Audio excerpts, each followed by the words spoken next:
All right, my man. State your name and let them know you on Real Talk with Nick. What's going on, everybody? We on Real Talk with Nick. My name is Daniel Williams. We gonna talk it up about the Knicks. We gonna do what we do, man. All right, man. Are you a Nick fan? Of course. 100% die 100%. hard Knicks fan. Who's your favorite player on the Knicks as we Favorite speak? player on the Knicks right now.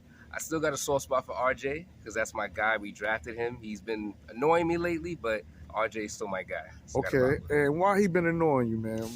I mean, it's not really RJ's fault, but I think a lot of us Knicks fans expected RJ to take that next step going into this season.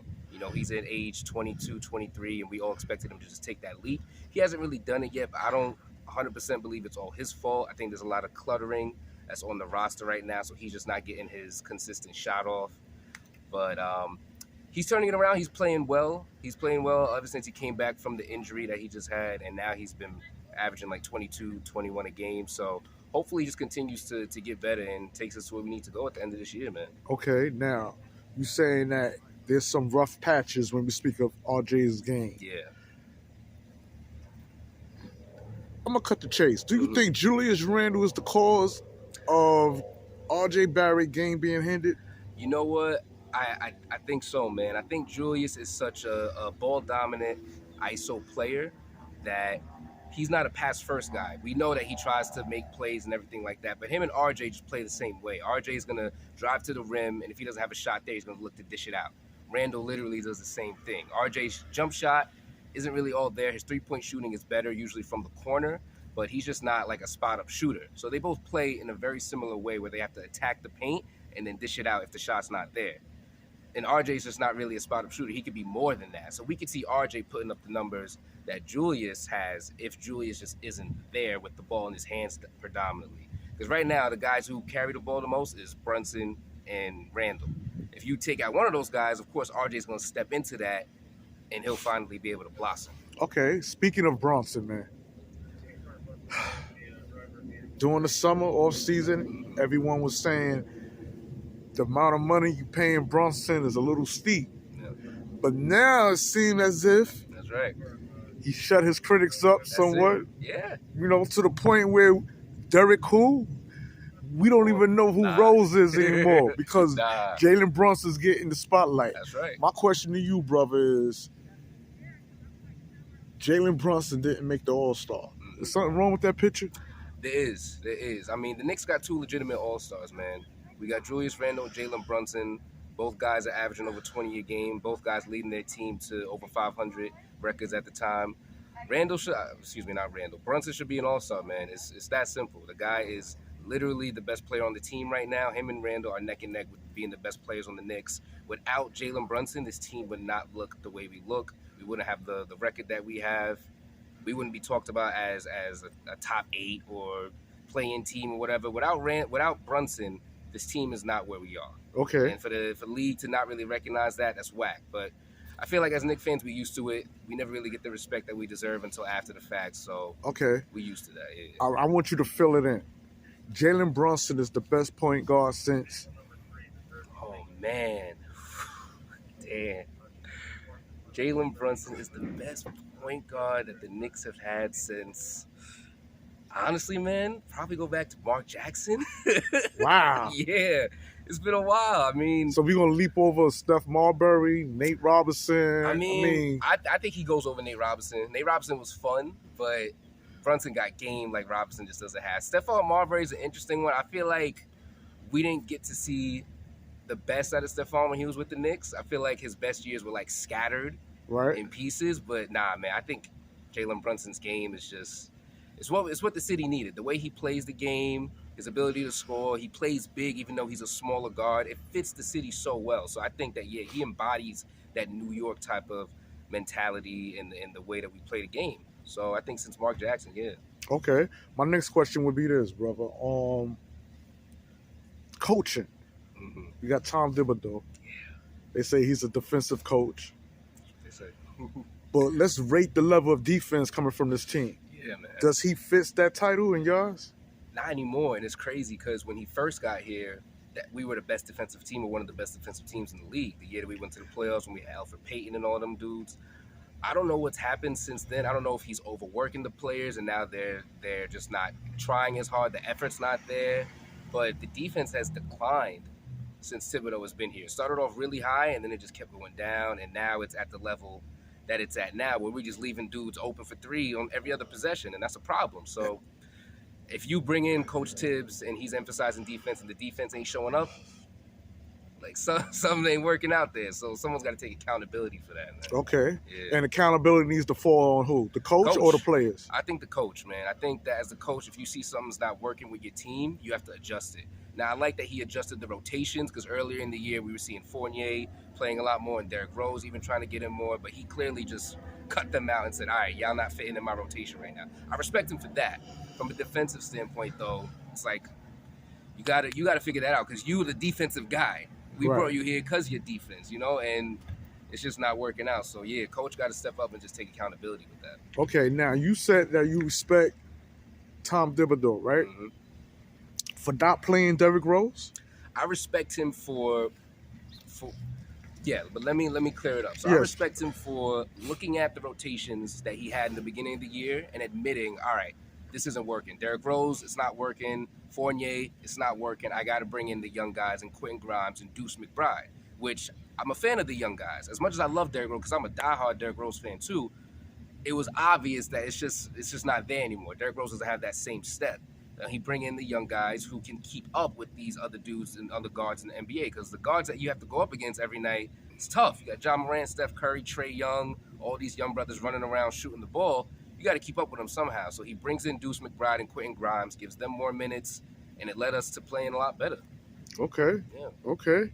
And when we speak of the center position, man, you got the backup Hartenstein, and then you got my boy Mitch. Yep, poor Mitch. Is Mitchell Robinson becoming injury prone, man? Man. I feel like he's always been injury prone. I feel like the poor guy. Honestly, I feel like every time I watch a Knicks game, Mitchell Robinson for some reason ends up on the floor. I don't know how.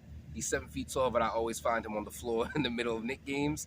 So, yeah, man, unfortunately, I like him. I like Mitch a lot. I love his shot blocking ability. His presence in the paint is legit. The guy can't stay on the court for a full season. He's always going to miss 2-3 weeks or 2-3 months out of the season. He's on a team-friendly contract. We're not paying him too much money, so that's a good thing. But we need him. We need him desperately. I mean, it's obvious that without him, the defense is not the same. Teams are running in the paint like it's nothing because we got Hartenstein down there. Poor Jericho Sims is trying his best, but he's just not able to keep up with these other guys. So, yeah, man, I think Mitch is injury prone, so hopefully we can take care of that. Okay. And his backup? Hartenstein. Yeah, talk to me about him. Hartenstein's cool. I think that, we still trying to find the best way to use him. I feel like we're not really using him the right way. But I like Hartenstein. He plays with a lot of heart, which is in his name. He likes being in New York. You can tell he's really like into the camaraderie of the Garden, and when games are really live, he gets into it. He's emotional. I like that. So I like him. I thought he could shoot. We haven't really seen him shoot a lot, which is interesting. So because we need another guy who can just shoot the ball and spread the floor a little bit. But I like Hart. If you got Hart, I'm going to like you. I'm going to rock with you. And he's got a lot of heart. Okay, yeah. Okay. And when we speak of that, the power forward position, man, we know we got the all-star and Julius Randle. Yes, sir. But Obi, man, what's the deal with Obi, man? I even heard rumors of him possibly going to the G League to like, wow. I mean. I haven't heard that, but I mean, I don't know, man. Obi from day one, I think a lot of people thought he could come into the Garden and be this high flyer, doing all these crazy dunks, which he does, but I don't know. Even the way he plays, he doesn't play big. He stands in the corner and waits for the ball to shoot it. And it's like, bro, you 6'9", 6'10". You could jump over dudes. You could grab rebounds or something. Like, I don't know if it's, again, coaching and just coach doesn't know how to use him in the right way. Because I feel like he's a guy you need to just have constantly in the pick and roll. Just have him set the screens and then roll to the basket and have him do work down there. Having him sit in the corner waiting for the three ball. He's not a three-point shooter, man. He's not. He's what would you say about Obi? He's just good for fast breaks? Are you insinuating that? He's great for fast breaks, but I think that there's more to his game than that. I think that he needs to he needs to work on developing all aspects of his offensive game, because clearly the defense is not there for Obi. He's not a defender. So if you're going to be just an offense guy, work all parts of offense. Try to develop a post game. Try to develop a little mid-range shot. I feel like when I watch Obi Toppin play, a lot of the times he just sits in the corner and waits for the three ball to be open. And of course, teams are going to leave him open because he's just not a great three-point shooter. Every now and then his threes will drop, but I'm not counting on him to hit, 5 or 4 3-pointers a game. So I think he just needs to work on his offensive game and his offensive bag. And I also think that the coach needs to find more creative ways to get him involved, because when he plays and he's working, he can actually help the team a lot on offense. Okay, so now I'm going to ask you the same situation with RJ. Mm-hmm. Is Obi game being hindered due to Julius Randle? Because they both play that same position. Yeah. If Julius Randle, who happens to be an all-star, not taking nothing away from his game, but he's a little bit older, he could be playing to get his stats up to be traded off. Maybe, yeah. I don't think he want to. Come on, this is the same man that thumbs down the Knicks. I know. It's tough to come back from. Really is. Yeah, but. So, I don't know. Is he playing for the team or is he playing for personal stats? I don't know. That's tough, man. I feel like, I don't know. Julius is a tough guy to read, man. He really is. Watching him play, his numbers are great, but the way he does it is kind of ugly. But to answer the question originally, I do, man. I think that Randall is just a very ball-dominant player. And on the Knicks, where you don't have a superstar, he's going to try and take that position as, I'm the lead guy, I'm the star on the team. So he's going to take all the shots. He's going to want to dribble the ball, as we see him do a lot. And, yeah, that's going to hinder, because, again, he's not a playmaker. Randall he's able to make plays because the teams double him, the defense crashes on him, and someone's open. Right. But he's not a playmaker at heart. So basically you're saying that is hindering Obi's game. Yeah, because if he was at least a playmaker, he would get those guys involved. But he doesn't naturally get the other players involved. He gets them involved because he's getting doubled and he's got to get rid of the ball. You know what I mean? So is he a Carmelo Anthony 2.0?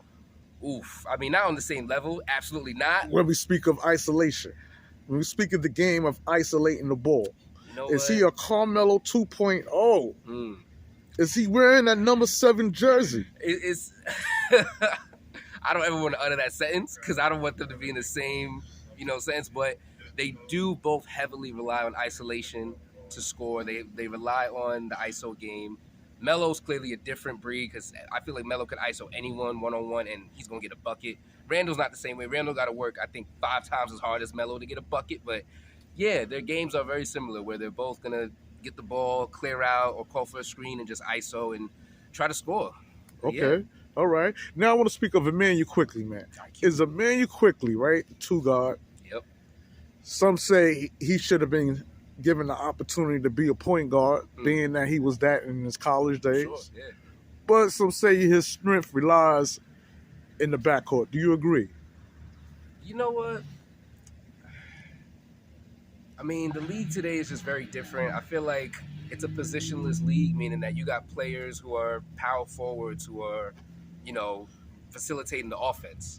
So I think I like Quick where he's at. I don't think he really needs to be one thing or the other. I like him being a combo guard. I like him coming off the bench and igniting that spark for us. He's a guy who I think he's definitely trying to learn to be more of a playmaker from what I've been seeing from him over the past season. But I kind of like where he's at as a combo guard. I don't want to trade him. I don't want to lose quickly. I like IQ off the bench or even starting. If you want to, move RJ to the 3 and then start IQ at the 2, Brunson at the 1, Randall at the 4. I wouldn't mind that lineup, seeing that every day. Okay. But yeah, no. Does Emmanuel Quickly game remind you of a player like Maxey from Philly? Yeah, you could tell they have such a similar style of play, and they're friends too. So they probably just grew up together. And their games have just kind of morphed into the same thing, yeah. Okay. Now I want to talk about the Knicks and all these OT games they lost, man. Yeah, man. Wow, man. Yeah, it's tough. I feel the Knicks could beat any team in the NBA. But for some reason, they can't close out certain games that need to be closed out. I think that you got to draw that up on coaching, honestly. Because it's in those moments where coaching matters the most. Like, for example, the last game that we played against the Clippers. I don't know if was it the Clippers or it was I think it was I forgot who we played before the Clippers, but it came down to the last shot and we had the ball. And coach called the timeout, Coach Sips called the timeout, and out of the timeout, it was basically it was against the Sixers, it was against the 76ers. We beat the 76ers. Yeah. But out of the timeout, the last play, to get the shot off, it was basically just a random isolation. And it's like, off a timeout, when you need one shot to win the game, run a play. And run a play for a shooter, so whether it's Brunson or IQ or whoever you feel comfortable taking that last shot. Right. Coach, you got to run a play for him. Like, off a timeout in the final shot, it shouldn't just be random ISO on the three-point line. That's not even where his best ISO game is. His best ISO game is in the paint. So crunch time, overtime games, that's coaching, man. I feel like when you go into that space of overtime and it's a crunch time, it's a close game, coaching really matters because the execution of how the guys are playing the game and how they're closing it out, that's all goes back to coaching. All right. My next question would be, is Tom Thibodeau the coach to bring the Knicks to the big dance? I don't think so, man. I like Thibodeau. You know, I honestly feel like he would be better as maybe like an assistant coach again. I don't know if he'd ever do that, but I like Tibbs. I've always liked Tibbs. I respect him, and I love that he loves the city. I love that he loves the Knicks, but I just don't see it, man. If the Knicks, whenever we get to the promised land, I don't know. I don't think Tom Thibodeau would be the coach here, man, by that time. Nah? I wish. I want him to, because, again, I like his story. I like that he grew up a Knicks fan, and he was working in the organization early in his career. I love all that. I love the story, but if I'm being realistic, I just can't see it, man. Can't see it? Unless we somehow get a superstar either this offseason or next year at the trade deadline, and then all of a sudden we go on this run, absolutely. But if we're just building this team the way we're building it, I can't see Thibodeau being the coach who brings us there. No. Okay. Now I'm going to talk about players that, you know, on my show, names hardly be ever mentioned. Quentin Grimes, man. QG. Yes, sir. That's the guy right there. That's the guy. Him. Yeah, I love his game. He's a 3-and-D guy. He actually got a little more in his bag than people probably realize. You know, his ability to finish at the rim is actually really nice. He goes up strong. He's very quick off that first step. I love Quentin Grimes a lot. Does he remind you of a player like Klay Thompson? Is that a little reach right there? I think it's a little too early for Klay Thompson, you know. But if he could turn into a Klay Thompson kind of player, that's what we need, you know, and that's what Tom Thibodeau needs. I also think that, you know, he's a perfect fit for Tom's system. Tom's system, Coach Thibodeau, his system is very much reliant on players who can shoot the three ball and play really, really good defense. Those are his best kind of players. We saw that with Reggie Bullock when he was with the Knicks. When we went to the playoffs 2 years ago. Those are the kind of players that Tom Thibodeau really gravitates towards. And Quentin Grimes is just at the beginning of his career. He's starting to develop more. He's getting way more comfortable. His jump shot is gorgeous.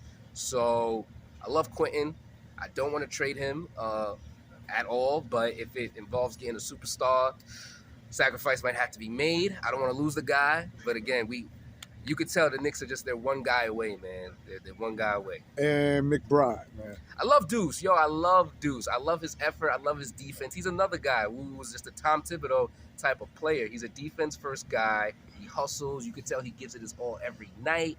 He's a New York player, which I love. Offensively, you want to see him be more consistent with his jump shot, you know, but you can't ask for everything all at once. I'm happy that he's just providing the defense that we need desperately at the guard position. And I love Deuce. He's a great role player, man. Yeah. Okay, and last but not least, the last two players I want to talk on. What's going on with Jericho Sims, man?